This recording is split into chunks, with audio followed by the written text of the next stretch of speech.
रात के वक्त मेघा के अपार्टमेंट में। मेघा इस वक्त आर्यन और ध्रुव को निशा के अपार्टमेंट में सुलाकर अपने अपार्टमेंट में आई ही थी कि तभी अचानक से उसे अपने अपार्टमेंट के नीचे किसी के तेज तेज चिल्लाने की आवाज आई। मेघा एक सेकंड के लिए चौंक गई, लेकिन जब वो धीरे धीरे बालकनी की तरफ बढ़ी तो वो जल्दी से बालकनी की तरफ भागी। वो जब बालकनी की तरफ आई तो उसने देखा कि नीचे कार से टिककर इस वक्त कार्तिक खड़ा था और वो गुस्से से बालकनी की तरफ देखकर ही चिल्ला रहा था। कार्तिक ने गुस्से में बोला, अभी के अभी नीचे आओ। तुमने कहा था तुम वहां आओगी, लेकिन तुम नहीं आई। तुमने झूठ बोला। अभी के अभी मेरे साथ चलो, मैं तुम्हें लेने आया हूं। वहीं मेघा कार्तिक के इस तरह चिल्लाने से बहुत ज्यादा परेशान हो गई और बोली, मिस्टर सिंघानिया, इतनी रात को आपको कौन से दौरे पड़ रहे हैं? अरे इतनी रात को किसी के अपार्टमेंट के बाहर इस तरह चिल्लाना क्या आपको शोभा देता है? या आप भूल चुके हैं कि आप सिंघानिया ग्रुप के सीईओ हैं, ना कि कोई आवारा इंसान जो आधी रात को किसी के घर के बाहर ऐसे खड़े होकर चिल्ला रहा है। तभी कार्तिक गुस्से से बोला, पागल तो मैं तब था जब घर पर तुम्हारा इंतजार कर रहा था। मुझे सब पता है तुम क्यों नहीं आई हो। अपने दोस्त को छोड़ो और अब तुम अभी मेरे साथ चलो, मैं तुम्हें लेने आया हूं। ये सुनकर मेघा कुछ देर के लिए चुप हो गई। उसको पता था कि कार्तिक रोहन की बात कर रहा था, जबकि वो तो रोहन के साथ थी भी नहीं। ये सब सोचते हुए मेघा अब गुस्से से बोली, मिस्टर सिंघानिया, अपनी बकवास बंद करिए। मैं किसी के साथ नहीं थी, और तो और मैं वहां आई थी, लेकिन आपके कुछ चाहने वालों ने मेरे साथ बुरा सलूक किया और मुझे अपनी सेल्फ रिस्पेक्ट से बहुत प्यार है, जिस वजह से मैं वहां से वापस आ गई। ये सुनते ही कार्तिक के चेहरे के एक्सप्रेशंस बदल गए। उसको यकीन नहीं हो रहा था कि मेघा सच में वहां आई थी और किसी ने उसके साथ बदसलूकी की थी। वो चौंक कर बोला, क्या कहा तुमने? किसने तुम्हारे साथ बुरा सलूक किया? इस पर मेघा के दिमाग में जूही की मां आरती का ख्याल आया। वो अगले ही पल गुस्से से बोली, जी हां, मैं वहां आई थी, लेकिन कुछ लोगों ने मुझे वहां से बेइज्जत करके वापस भेज दिया। ये सुनते ही अब कार्तिक का दिमाग ठंडा पड़ गया। वो बोला, ऐसा किसने किया? नाम बताओ मुझे। इस पर मेघा भी गुस्से से बोली, मुझे क्या पता कौन थी वो औरत बस मुझ पर चिल्लाई जा रही थी, कह रही थी कि उसकी बेटी की जगह मैं नहीं ले सकती। वो अपनी बेटी की शादी आपसे करा कर रहेगी। पहले आपकी फियांसे ने मुझे हैरेस करने की कोशिश की और अब आपकी सास ऐसा कर रही है। इसलिए अब आगे का जाकर उन्हीं से पूछिए कि आखिर उन्होंने मुझे ऐसा क्या कहा जिससे मैं वहां से चली आई। और अब आइंदा से ना मेरे अपार्टमेंट के आसपास भी मत भटकिएगा, समझे आप? ये कहकर मेघा गुस्से से अंदर चली गई। वहीं कार्तिक की गुस्से से मुट्ठियां कस गई। वो अपने दांत पीसते हुए बोला, जूही, तुमने और तुम्हारी मां ने ये ठीक नहीं किया। मेरा पूरा प्लान फेल कर दिया। अब देखो मैं क्या करता हूं। और फिर वो कार में बैठकर वहां से निकल गया। अगली सुबह सिंघानिया इंडस्ट्री के सीईओ कैबिन में कार्तिक इस वक्त अपनी चेयर पर बैठा हुआ था और लैपटॉप में कुछ काम कर रहा था। तभी कैबिन का दरवाजा बिना किसी नॉक के खुला। कार्तिक का चेहरा सर्द हो गया और वो गुस्से से गेट की तरफ देखने लगा। वहां जूही खड़ी थी। जूही को देखकर कार्तिक के दिमाग में मेघा की बातें एक बार फिर से चलने लगी। वो गुस्से से बोला, What the hell are you doing here? लेकिन जूही कार्तिक के पास आते हुए प्यार से बोली, कार्तिक, मैं यहां तुमसे बात करने आई हूं। क्या हम थोड़ी देर शांति से बात कर सकते हैं? इस पर कार्तिक sarcastic वे में बोला, मुझे तुम्हारे जैसी लड़की से ना कोई बात नहीं करनी है। अब निकल जाओ यहां से और आइंदा मेरे ऑफिस में मत आना प्लीज। कार्तिक की ऐसी रूड बात सुनकर जूही का चेहरा पीला पड़ गया। वो बोली, कार्तिक, तुम समझते क्यों नहीं हो? हमारी शादी होने वाली है और अगर हम इसी तरह लड़ते रहेंगे तो हमारा फ्यूचर क्या होगा? मैं यहाँ पर हमारे रिश्ते को ठीक करने आई हूँ कार्तिक। प्लीज मेरी बात समझने की कोशिश करो। रिश्ते की बात सुनकर कार्तिक गुस्से से बोला, कौन सा रिश्ता? कैसा रिश्ता? मैं नहीं चाहता कोई रिश्ता। तुमने जो भी एहसान किया है सिर्फ तानिया पर किया है, मेरे ऊपर कोई एहसान नहीं किया तुमने। तो मैं तुमसे शादी क्यों करूं? मैं ये एंगेजमेंट इसी वक्त तोड़ रहा हूं, और अब मेरे सामने शादी का जिक्र भी मत करना। ये सुनकर जूही के पैरों तले जमीन खिसक गई। उसे यकीन नहीं हो रहा था कि कार्तिक ने अभी अभी उससे शादी के लिए मना कर दिया था। उसकी आंखों में तुरंत आंसू आ गए। वो रोते हुए बोली, Kartik, what's wrong with you? ये तुम क्या कह रहे हो? ये नहीं हो सकता कार्तिक। मैं तुमसे बहुत प्यार करती हूँ। तुमने मुझसे वादा किया था। प्लीज कार्तिक, आई नो तुम अभी गुस्सा हो और कुछ भी बोल रहे हो, पर तुम्हारे बिना मैं नहीं जी सकती कार्तिक। इस पर कार्तिक भी दांत भींचते हुए बोला, लेकिन मैं तुमसे प्यार नहीं करता और तुम्हारे बिना जीना चाहता हूं। और जब मुझे तुमसे कोई प्यार ही नहीं है तो मैं तुमसे शादी करके अपनी लाइफ क्यों बर्बाद करूं? प्लीज निकल जाओ यहां से। ये कहकर कार्तिक ने जूही को ऐसे इग्नोर किया जैसे जूही आसपास एग्जिस्ट ही नहीं करती, और अपना काम करने लगा। उसकी ये सारी बातें सुनकर जूही तो जैसे सदमे में ही चली गई थी। वो कार्तिक से आगे कुछ कहना चाह रही थी, लेकिन कार्तिक के गुस्से और इग्नोरेंस को देखकर उसे लगा कि बात कहीं और ना बिगड़ जाए, इसलिए उसने कुछ भी कहने की हिम्मत नहीं की और वो बिना कुछ कहे चुपचाप कैबिन से बाहर निकल गई। कैबिन से बाहर निकलते वक्त उसका सामना सुरेश सिंघानिया से हुआ, जो कैबिन के अंदर ही जा रहे थे। सुरेश सिंघानिया को देखकर जूही के कदम अपनी जगह रुक गए। वहीं सुरेश ने जब जूही को इस तरह रोते देखा तो वो भी अपनी जगह रुक गए और जूही को देखकर बोले, तुम्हें क्या हुआ है? तुम क्यों रो रही हो? इस पर जूही गुस्से से बोली, क्योंकि आपके बेटे ने मुझसे शादी करने से मना कर दिया है। ये सुनते ही सुरेश हैरत से बोले, क्या तुम और कार्तिक शादी करने वाले थे? इस पर जूही ने गुस्से से अपनी मुट्ठियां बंद कर ली और वो भड़कते हुए बोली, ओह, तो अभी तक आपका बेटा आपसे सच नहीं बोल पाया है। तो सुनिए, मेघा उस नाजायज को पैदा करते करते मर गई। तानिया के ठीक होने पर कार्तिक ने मुझसे वादा किया था कि वो मुझसे शादी करेगा, और अब वो ये शादी तोड़ रहा है उस लड़की के चक्कर में जो मेघा जैसी दिखती है। ये सुनकर सुरेश सिंघानिया को बहुत बड़ा झटका लगा। वो ये बात एक्सेप्ट नहीं कर पा रहे थे। उन्हें लग रहा था शायद कार्तिक ने उन्हें ये सब इसलिए नहीं बताया क्योंकि वो उन्हें परेशान नहीं करना चाहता था। इस बीच जूही गुस्से में तिल मिलाती हुई वहां से जा ही रही थी कि तभी अचानक मिस्टर सुरेश ने उसे रोकते हुए कहा, जूही रुको। क्या तुमने सोचा है कि अगर मेरा बेटा तुमसे शादी नहीं करना चाहता तो ये जबरदस्ती होगी? और मैं जानता हूं कि तुमने ही मुझे मेंटल हॉस्पिटल भेजा था। अगर कार्तिक को ये पता चला तो वो तुम्हें हरगिज नहीं छोड़ेगा। ये सुनते ही जूही का गुस्सा 7वें आसमान पर पहुंच गया। वो अपना सारा गुस्सा निकालते हुए बोली, आपको क्या लगता है आपके बेटे ने आपको ये सब इसलिए नहीं बताया क्योंकि वो आपको परेशान नहीं देखना चाहता? नहीं, उसने आपको ये सब इसलिए नहीं बताया क्योंकि अब आप वो सुरेश सिंघानिया नहीं रहे जिसे कार्तिक भगवान समझता था। आप उसकी नजर में सिर्फ और सिर्फ एक पागल हैं। उसने आपको धोखा दिया है, झूठ कहा है आपसे। और रही बात इसकी, तो ये मत भूलिए कि कार्तिक को भी आपका राज अभी तक नहीं पता है। अगर मेरी शादी नहीं हुई ना तो आप भी इस घर में एक पल नहीं टिक पाएंगे। सोच लीजिए, मर्जी आपकी है। जूही की ऐसी बात सुनकर सुरेश की आंखों में एक अलग ही डर बैठ गया। वो आगे कुछ नहीं बोल पाए और बस जूही को जाते हुए देखते रह गए। और फिर कुछ ही पल में वो भी कार्तिक से बिना मिले वहां से चले गए। वहीं दूसरी तरफ मेघा अपने अपार्टमेंट में थी और वो इस वक्त अपने लैपटॉप में कुछ काम कर रही थी। तभी उसके कैबिन का डोर नॉक करते हुए रोहन अंदर आया। रोहन के हाथों में इस वक्त एक पेन ड्राइव थी, जिसे देखकर मेघा बोली, रोहन तुम यहाँ? कुछ काम था? रोहन उसके पास आया और बोला, तुमने मुझे बताया था ना कि तुम्हें किसी ने वॉशरूम में लॉक कर दिया था।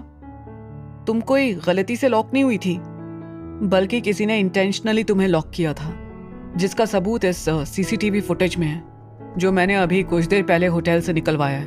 ये सुनते ही मेघा हैरान रह गई और बोली, कौन था वो? कहीं वो मिस्टर सिंघानिया ही तो नहीं थे?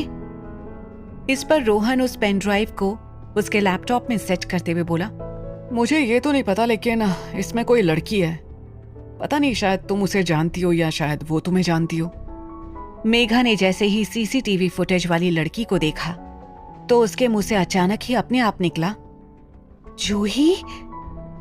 रोहन ने जब जूही का नाम सुना तो उसे कुछ समझ नहीं आया। वो बोला, ये वही जूही है जिसने तुम्हें थप्पड़ मारने की कोशिश की थी? कौन है ये जूही? मेरी सिर्फ एक ही दुश्मन हो सकती है। इस लड़की ने शुरू से लेकर आज तक मुझे या तो फंसाने की या मुझे पीछे खींचने की कोशिश की है। इतने साल बीत गए फिर भी इसे चैन नहीं आया है। रोहन ने परेशान होकर कहा, पर ये है कौन और तुम इसे इतने टाइम से कैसे जानती हो? ये लड़की मेरी सौतेली बहन है। क्या? तुम्हारी बहन भी है, वो भी सौतेली? लेकिन तुमने मुझे आज तक ये बात क्यों नहीं बताई? अब तक मेघा की आंखों में आंसू आ चुके थे। उसके दिमाग में अपनी पिछली जिंदगी की कुछ कड़वी यादें ताजा होने लगी थी। वो मायूस होकर बोली, क्योंकि मेरी पास्ट लाइफ में बताने लायक कुछ था ही नहीं। मेरी सौतेली बहन और सौतेली माँ ने कभी मुझे अपना समझा ही नहीं और ना ही उन लोगों ने कभी मेरी केयर की। तो मैं तुमसे क्या ही बताती। और तुम्हारे फादर का क्या?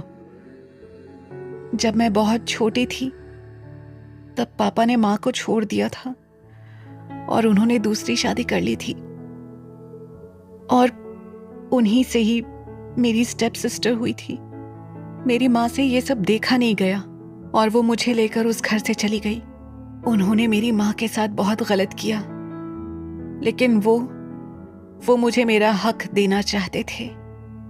लेकिन कुछ समय बाद वो हमें जो पैसे भेजते थे वो भी आना बंद हो गया।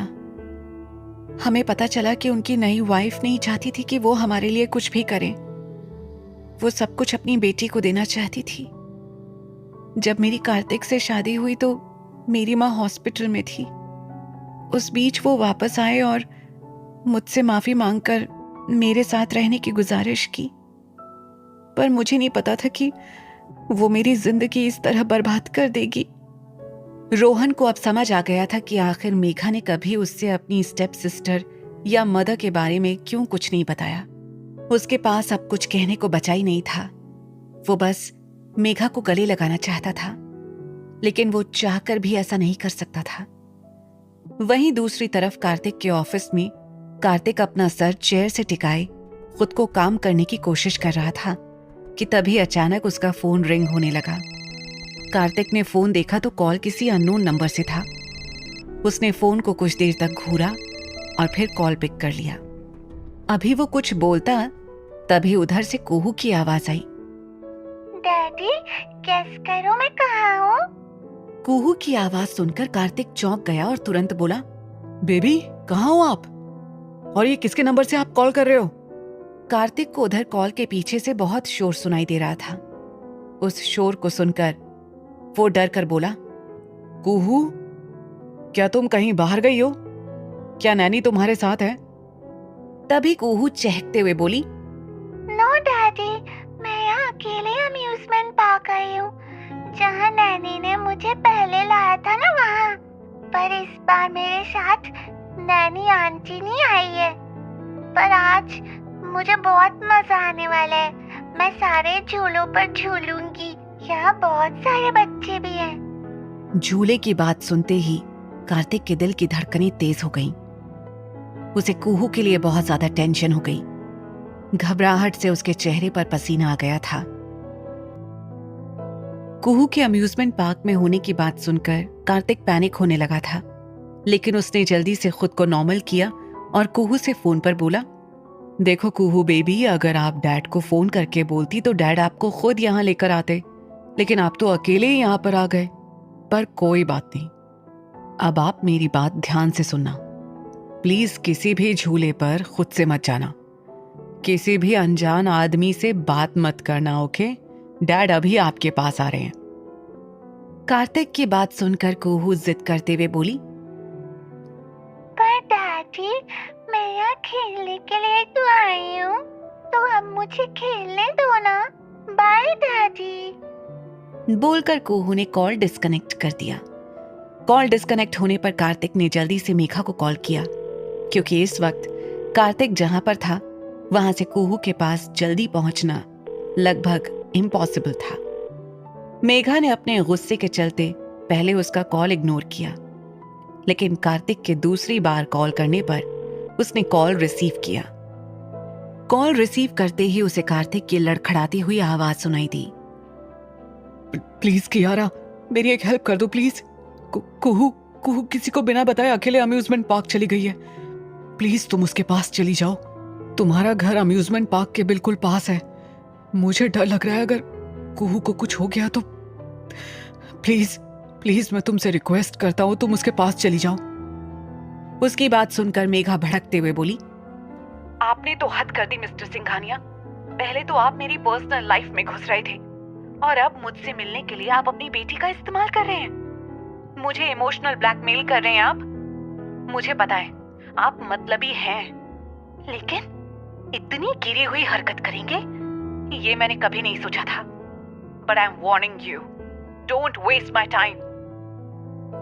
ये सुन कार्तिक गुस्से से चिल्लाया, तुम पागल हो गई हो क्या? तुम ऐसा सोच भी कैसे सकती हो कि मैं अपने किसी भी काम के लिए अपनी बेटी का इस्तेमाल करूंगा? अपने मतलब के लिए मैं किसी भी हद तक जा सकता हूं, लेकिन अपनी बेटी को ना कभी यूज करूंगा और ना ही किसी को करने दूंगा। तुम्हें नहीं समझना मत समझो। Do help with your thinking. और फिर गुस्से में उसने कॉल डिस्कनेक्ट कर दी। फिर वो अपनी गाड़ी लेकर वहां से तुरंत अम्यूजमेंट पार्क के लिए निकल पड़ा। वहीं दूसरी तरफ अपने हाथ में फोन लिए मेघा खिड़की के पास खड़ी थी। वो कुछ सोचते हुए बोली, मैंने कार्तिक को मना तो कर दिया, लेकिन अगर कुहू सच में किसी खतरे में हुई तो, अगर उसे मेरी जरूरत हुई तो। उसके चेहरे पर कुहू के लिए फिक्र साफ नजर आ रही थी। किसी अनहोनी के बारे में सोचते हुए वो तुरंत बोली, नहीं नहीं, मैं कुहू को ऐसे किसी खतरे में नहीं डाल सकती। मुझे जल्द से जल्द उसके पास जाना होगा। और इसी के साथ मेघा तुरंत वहां से अम्यूजमेंट पार्क के लिए निकल गई। कुछ देर बाद अम्यूजमेंट पार्क में कुहू एक फाउंटेन के पास बैठी थी। वो फाउंटेन की तरफ देखते हुए बोली, पता नहीं वो दोनों आएंगे कि नहीं, उन्होंने प्रॉमिस तो किया था। वो आर्यन और ध्रुव के बारे में सोच रही थी, क्योंकि उन दोनों ने उसे इसी अम्यूजमेंट पार्क में मिलने के लिए कहा था। तभी किसी ने पीछे से उसे आवाज लगाई, कुहू बेटा। आवाज सुनकर कुहू ने पलटकर देखा कि मेघा उसकी तरफ ही आ रही थी। मेघा को देखते ही वो तुरंत उसकी तरफ भागी। मेघा ने भी घुटनों के बल बैठकर उसे अपने सीने से लगा लिया और मन ही मन बोली, थैंक गॉड मैं यहाँ पर आ गई। आज अगर कुहू को कुछ हो जाता तो मैं खुद को कभी माफ नहीं कर पाती। वो कुहू के लिए यहाँ आ तो गई थी, लेकिन उसके चेहरे पर कार्तिक की लापरवाही के लिए गुस्सा भी झलक रहा था। तभी कुहू मेघा से अलग हुई और बोली, आप अकेले आए हो? आपके साथ कोई नहीं आया? मेघा ने कुहू का चेहरा अपने हाथों में थामा और बोली, पहले आप मुझे ये बताओ कि आप अकेले यहाँ क्यों आई बेटा? अगर आपको कुछ हो जाता तो? क्या आप यहाँ किसी का इंतजार कर रहे हो? मेघा का सवाल सुनकर कुहू का चेहरा मायूस हो गया। वो मेघा के सीने से लग गई और रोते हुए बोली, मैं अपने भाइयों का वेट कर रही थी, क्योंकि घर पर कोई मुझे प्यार नहीं करता। सब मुझे और मम्मा को गंदा बोलते हैं। वो कहते हैं कि मेरी मम्मा की तरह मैं भी बैड हूँ, उनकी हैप्पीनेस खराब कर देती हूँ। इसलिए कल डैडी मुझे डिनर पर भी नहीं लेके गए। सबको मेरी जगह पर मेरा भाई चाहिए था। दादी की बातें सुनकर कुहू को रोना आता है। कुहू की बात सुनते ही मेघा के दिल में एक टीस सी उठी। उसने जल्दी से कुहू को अपने गले से लगा लिया और बोली, आपको कोई कुछ नहीं कहेगा कुहू बेटा, आप फिक्र मत करो, मैं आपके साथ आपके घर चल रही हूँ। मेघा की बात सुनकर कुहू के चेहरे पर मुस्कुराहट आ गई। तभी मेघा ने कुहू से कार्तिक को कॉल लगवाया और घर जाने की बात बताने के लिए कहा। कुहू जो घर में रखा एक्स्ट्रा फोन लेकर आई थी, उसने बिल्कुल वैसा ही किया। उसने फोन पर कार्तिक को अपने और मेघा के सिंघानिया मैंशन जाने के बारे में बता दिया। कुछ देर बाद कुहू को लेकर मेघा सिंघानिया मैंशन आ गई। कुहू काफी ज्यादा थक चुकी थी, लेकिन वो फिर भी मेघा के साथ खेलने की जिद कर रही थी। मेघा ने नानी को जल्दी से खाना रूम में भिजवाने के लिए कहा। उसने कुहू को उसके टॉयज में उलझाकर उसे अच्छे से खाना खिलाया और उसे उसके कमरे में सुला दिया। उसे सुलाने के बाद मेघा अपना फोन लेकर बालकनी की तरफ आई और उसने निशा को कॉल किया। निशा के कॉल उठाते ही मेघा ने हड़बड़ी में पूछा, बच्चे ठीक तो है ना निशा? क्या वो मेरे बारे में पूछ रहे थे? तुम भी कैसी बात करती हो मेघा? दोपहर से वो तुम्हारे बारे में ही पूछ रहे हैं, लेकिन फिलहाल मैंने खाना खिलाकर उन्हें सुला दिया है। ये सुनकर मेघा ने एक राहत की सांस ली। पर तुम दोपहर से कहाँ गायब हो मेघा? दोपहर को कार्तिक की कॉल आई थी। इसी के साथ उसने निशा को सारी बात बता दी। मेघा की बात सुनकर निशा भी परेशान हो गई। उसे मेघा की फिक्र हो रही थी। उसने कहा, तुम सब कुछ जानते और समझती हुई भी वहां पर रुकने का सोच रही हो? तुम्हें पता है ना, अगर तुम्हारा और कार्तिक सिंघानिया का सामना हुआ तो एक बार फिर से तुम दोनों में बहस हो जाएगी। और पिछली बार आरती ओबरॉय के साथ जो कुछ हुआ, उसके बाद तुम सिंघानिया मैंशन में रुकने का कैसे सोच सकती हो? उसकी बात सुनकर मेघा खुद सोच में पड़ गई थी, लेकिन फिलहाल वो कुहू को छोड़कर नहीं जा सकती थी और उसे कार्तिक से भी जवाब चाहिए था कि वो कुहू के साथ ऐसी लापरवाही कैसे कर सकता है। मेघा ने गहरी सांस लेते हुए कहा, मैं देखती हूं यार, तुम प्लीज बच्चों का ध्यान रखना। अगर वो मेरे बारे में पूछे तो कोई भी बहाना बना देना। अभी वो बोल ही रही थी कि उसे गाड़ी के हॉर्न की आवाज सुनाई दी। उसने बालकनी से नीचे गार्डन की तरफ देखा तो कार्तिक की गाड़ी मैंशन के अंदर आ रही थी। उसने जल्दी से निशा का कॉल डिस्कनेक्ट किया। तभी उसकी नजर गाड़ी से उतर रहे कार्तिक पर गई, जिसे ईशान और मुकुल दोनों संभाल रहे थे। कार्तिक के सिर पर चोट लगी थी, जहां से हल्का हल्का खून बह रहा था। उसके कदम लड़खड़ा रहे थे। उसने काफी ज्यादा ड्रिंक की हुई थी। कार्तिक को इस हालत में देखकर मेघा का दिल धक सा रह गया। वो जल्दी से कमरे से निकलकर दौड़ती हुई बाहर गार्डन एरिया की तरफ आई। मेघा के आते ही कार्तिक ने भी उसकी तरफ देखा। वो कुछ कहती उससे पहले ही कार्तिक उसे नजरअंदाज करते हुए बोला, मुझे मेरी बेटी के पास जाना है, और अंदर की तरफ बढ़ गया। मेघा भी तुरंत उसके पीछे पीछे आई। कार्तिक सीधा कुहू के कमरे में आया। उसकी नजर सामने बेड पर सोई हुई कुहू पर गई, जो नींद में भी मम्मा मम्मा बोल रही थी। मेघा कार्तिक के पास आकर खड़ी हुई और उसके सिर की तरफ देखते हुए बोली, मिस्टर सिंघानिया, ये आपके सिर पर चोट? बोलते हुए उसने अपना हाथ कार्तिक के सिर की तरफ बढ़ाना चाहा, लेकिन उससे पहले ही कार्तिक ने उसकी कलाई को पकड़ा और उसे खींचते हुए रूम से बाहर लेकर आया। मेघा हैरानी से उसे देखते हुए उससे अपना हाथ छुड़ाने की कोशिश कर रही थी। कार्तिक ने उसे कॉरिडोर में लाकर छोड़ा और गुस्से से उसे देखने लगा। मेघा ने चेहरे पर दर्द की शिकन लिए अपनी कलाई की तरफ देखा, जहां कार्तिक की 5 उंगलियां छपी हुई थी। अगले ही पल उसने गुस्से से कार्तिक की तरफ देखा और बोली, ये क्या बदतमीजी है मिस्टर सिंघानिया? आखिर प्रॉब्लम क्या है आपकी? उसका सवाल सुनकर कार्तिक भी गुस्से में बोला, यही तो मैं भी पूछना चाहता हूँ मिस कियारा, कि आखिर चाहते क्या हो तुम? आज बता ही दो कि आखिर क्या चाहिए तुम्हें।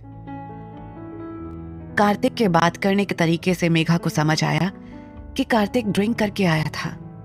वो हैरानी से बोली, मिस्टर सिंघानिया, आप ड्रिंक करके आए हैं? और ये आप कैसी बातें कर रहे हैं? कार्तिक उसके करीब आया और उसके चेहरे की तरफ उंगली पॉइंट करते हुए बोला, चुप, बिल्कुल चुप। आज मुझे तुमसे कोई सवाल नहीं सुनना। आज मुझे तुमसे सिर्फ जवाब चाहिए कि आखिर क्यों कर रही हो तुम ये सब? क्यों तुम बार बार मुझे मेरी ही बेटी के सामने गिराना चाहती हो? क्या प्रूव करना चाहती हो कि मेरी बेटी मुझसे ज्यादा तुमसे प्यार करती है? मेरी बेटी को तुम मुझसे बेहतर संभाल सकती हो। क्यों तुम ये प्रूफ करना चाहती हो कि मैं एक अच्छा बाप नहीं हूं? आखिर तुम्हारी प्रॉब्लम क्या है? ये सब सुन मेघा भी गुस्से में चिल्लाई, चुप मिस्टर कार्तिक सिंघानिया, चुप। बहुत बोल लिया आपने और बहुत सुन लिया मैंने। मैं आपसे कुछ नहीं कह रही, इसका मतलब ये नहीं है कि आप कुछ भी बोलते जाएंगे और मैं सुनती रहूंगी। और आपको क्या लगता है कि मुझे ऐसा कुछ प्रूफ करने की जरूरत है कि आप एक अच्छे बाप नहीं हैं? नहीं, बिल्कुल भी नहीं, क्योंकि सच को किसी प्रूफ की जरूरत नहीं होती है। आप सच में एक अच्छे बाप नहीं हैं। अगर होते तो आप यूं अपनी बेटी के लिए इतना केयरलेस नहीं होते। पर नहीं, आपको तो आपकी दुनिया से फुर्सत ही नहीं है। आप तो बस अपनी ही दुनिया में खोए हुए हैं। आपकी सो कॉल्ड प्रायोरिटीज। आपको पता भी है आज कुहू के साथ क्या हो सकता था, पर आपको क्या? अगर आपको कुहू की इतनी ही फिक्र होती ना, तो ऐसा कुछ होता ही नहीं। कार्तिक गुस्से से चिल्लाया, इनफ! तुम्हारी हिम्मत भी कैसे हुई मुझे कुहू को लेकर केयरलेस कहने की? कुहू मुझे मेरी जान से भी ज्यादा प्यारी है। मेघा सरकास्टिकली मुस्कुराई और बोली, अच्छा, तो बताइए मुझे कि जब कुहू वहां अकेली थी तो आप कहाँ थे? किसके साथ थे? क्या पीने में इतने बिजी हो गए थे आप कि अपनी बेटी को ही भूल गए? तभी वहां एक आवाज गूंजी, तुम ये सवाल किस हक से पूछ रही हो? मेघा ने यह सवाल सुनकर सामने की ओर देखा। वहां कुछ ही कदमों की दूरी पर खड़ा ईशान मेघा को घूर कर देख रहा था। वो एक बार फिर से बोला, जवाब दीजिए मिस कियारा, कौन लगती हैं आप कार्तिक और कुहू की? अरे आप तो कार्तिक की वाइफ भी नहीं है। वाइफ छोड़िए, आपका तो कार्तिक सिंघानिया से कोई रिश्ता ही नहीं है। तो आपको किसने हक दिया उससे ये सवाल करने का? मेघा गुस्से से बोली, तुम्हें हम दोनों के बीच आने की जरूरत नहीं है। ये सुन ईशान भी सरकास्टिकली हंसा और बोला, ये आप मुझसे कह रही हैं? कार्तिक पहले ही अपनी लाइफ में बहुत डिस्टर्ब है और आप उसे और ज्यादा डिस्टर्ब कर रही हैं। अगर आप उसकी बीवी नहीं हैं तो आप बार बार उसकी लाइफ में क्यों इंटरफेयर कर रही हैं? आप कुहू की माँ नहीं है तो बार बार उसकी माँ बनने का ड्रामा क्यों कर रही हैं? क्यों बार बार जताती हैं कि आपको कुहू की फिक्र कार्तिक से ज्यादा है? मेघा के पास इस बात का कोई जवाब नहीं था। वो इस बार चुप हो गई। तभी कार्तिक ईशान को अपना हाथ दिखाते हुए बोला, बस, तुम मिस कियारा से ऐसे बात नहीं कर सकते। लेकिन कार्तिक के रोकने पर भी ईशान नहीं रुका और मेघा को घूरते हुए बोला, कार्तिक का दोस्त हूं, इसीलिए बता रहा हूं, प्लीज उसे और परेशान मत करो। वो ऑलरेडी बहुत कुछ झेल रहा है और रिसेंटली उसकी एंगेजमेंट भी टूट गई है। बेहतर यही होगा कि आप यहां से चली जाएं, नहीं तो मुझे सिक्योरिटी को बुलाना पड़ेगा। यह सुन मेघा चौंक गई और मन ही मन सोचने लगी, क्या कार्तिक और जूही की एंगेजमेंट टूट गई? पर कैसे? ईशान की बात सुनकर कार्तिक गुस्से से चिल्लाया, जस्ट शट अप ईशान, अभी इसी वक्त इस कमरे से बाहर चले जाओ। मेघा और ईशान दोनों ही कार्तिक का चिल्लाना सुनकर एकदम शॉक्ड रह गए। ईशान हैरानी से बोला, तुम जानते हो ना कार्तिक, तुम किससे बात कर रहे हो?